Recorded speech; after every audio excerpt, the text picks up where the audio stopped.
A few weeks ago, I railed against the marketing and sales funnel. It's antiquated, it's old, it doesn't work, and a bunch of you, my loyal fans and followers and friends, asked me a ton of questions. But the most asked question about that video was, hey, Drew, if the funnel is broken and it doesn't work anymore, what is the new model? Well, thank you for all the great questions. And to be honest, I've spent 3 years trying to answer this question, and I finally got an answer for you. So today, on this very special episode of the Loyalty Loop, I am going to be debuting the Loop.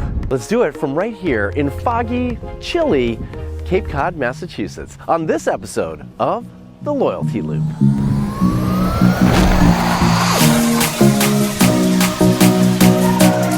Okay, welcome back. Or maybe you never left because you already watched that video, or you already believe that the marketing and sales funnel is broken and you're here to find out what we should be using instead. Well, we are going to use this. Yep. This. I know it's not filled in yet, but here's what's important to just understand when you're looking at this. This is a series of interlocking loops. It is not one way, which the funnel is, and it doesn't rely wholly on you raising awareness for your brand if you need to fill the funnel or generate leads or get more sales. It is a series of interlocking loops that I think reflects today's consumer journey. So here's the deal. You can start anywhere on this loop. Yeah, anywhere on the Loyalty Loop. But we're going to start right here at the moment of inspiration. A moment of inspiration is an instant in time that sends you on a journey you never expected. So let's say you're standing in line at a convenience store and you're thinking, hey man, I just had a tuna salad sandwich for lunch and I have really bad tuna salad breath.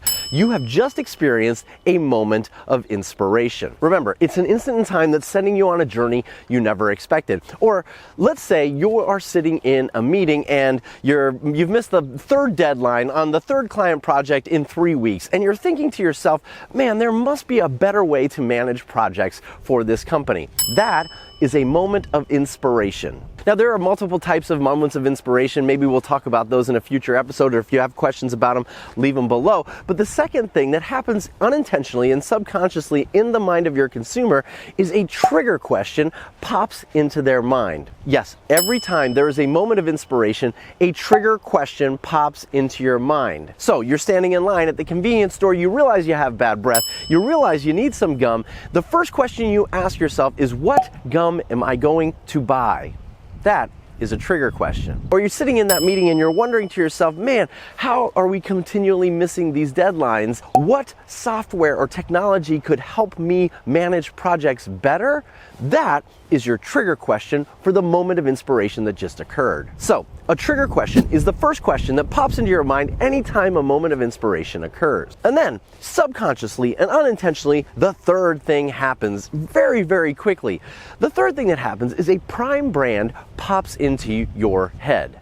A prime brand. The prime brand is the first brand that pops into your head when that trigger question occurs for that moment of inspiration. So you're standing in line at the convenience store, you realize you've got bad breath, you ask yourself, man, what kind of gum should I buy? The first brand that pops into your mind is the prime brand. Go ahead, yell it out. What's your prime brand for that moment of inspiration and that trigger question? Aha! There it is, your prime brand. I said Trident. That's the prime brand that pops into my head as soon as that question is answered. Now, there are no wrong answers for your prime brand, but if you understand your moments of inspiration for the customers and clients you serve, the trigger questions that pop into their mind the instant that question is asked, and the prime brand, you're on your way to building a better, more understandable consumer journey. Now let's take that other example. You're sitting in the conference room, you realize you've missed 3 deadlines in 3 weeks for 3 projects, and you wonder to yourself, man, there must be a better way to manage our projects. What software or technology could I use to manage that project better?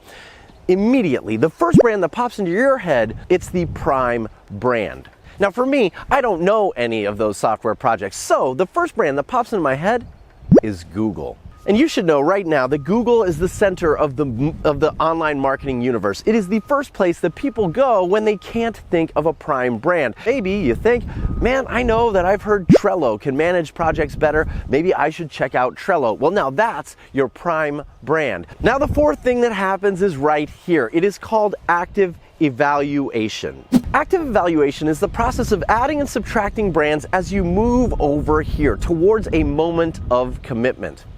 Now, we'll get to a moment of commitment in a second, but first, just be aware that as you're moving along this journey, moving closer and closer to the moment of commitment, you're adding and subtracting brands as you interact with blog posts and friends and family, you're doing Google searches, you're hitting the back button, and at any moment, you might decide to add or subtract a brand given what you've read or consumed or watched in the digital universe. I want to be really clear. Sometimes you're not even online. In fact, in active evaluation, we know that 72% of all consumers know what brand they want to work with before they've ever interacted with the brand, which means they're not even on your website. They're over here somewhere on active evaluation, and they've spent a huge amount of time and energy, mental energy even, thinking about what brand they want to work with. For B2B customers, it's about 50%. 50% of B2B consumers know who they want to work with before they've ever interacted with the brand, which means you have never heard of them. You don't know them because they're in active evaluation. Now, we got to pause for a second. Because it is right here where at any moment, active evaluation can be interrupted with a new moment of inspiration. Remember, a moment of inspiration is an instant in time that sends you on a journey you never expected. Maybe you read a blog post, or maybe you notice at the convenience store that some kind of brand of gum that you've never heard of before is on sale. That is a new moment of inspiration. It leads you back down to a moment of inspiration where you ask yourself a new question and you now have a new prime brand in that specific instance. Now, let's assume that you're making it through active evaluation. You've made it all the way over here to the moment of commitment. Now, the moment of commitment is unbelievably important.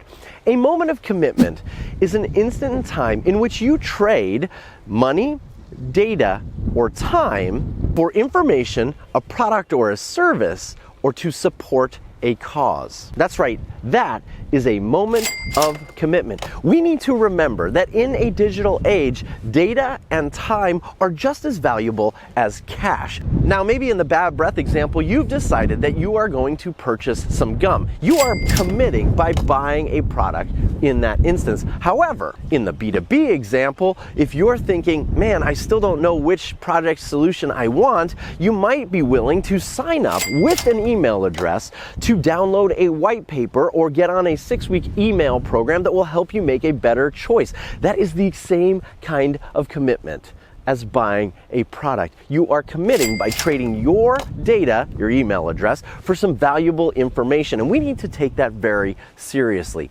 That is a moment of commitment. Are you guys still with me? I hope so. Because I know this isn't simple, it doesn't look like a funnel, but it's really, really important because at the moment of commitment, we're moving into the new next phase. Down here, you have the beginning of the next step in the consumer journey. Now, this is called the loyalty loop. The loyalty loop is the experience you deliver after a moment of commitment that's designed to create new moments of inspiration that trigger new questions in the mind of the consumer where you're the prime brand and you move very quickly back to a new moment of commitment. You see, what it does is it eliminates the noise of active evaluation. So the goal for acquiring new leads and customers and clients isn't just raising awareness and getting them to buy and getting them to show some interest. It's actually focused on all the right things. Can you use a moment of inspiration to answer a trigger question where you're the prime brand, where they commit with information or data or time to actually make a commitment to your brand before they end up going through the loop a few times to buy your product, to make a new moment of commitment. Now, this is the new model. This is the model for a new age. This is the equivalent of what St. Elmo Lewis developed in 1898 back in Detroit. And I hope this helps you rethink the consumer journey, re-understand where you can make an impact, even how to measure it. I want to know from you, what do you think of this new world? What do you think of this new model? What questions do you have, and how can I help you understand the value of thinking this way in a modern marketing world? And I'll see you next week in my loyalty loop.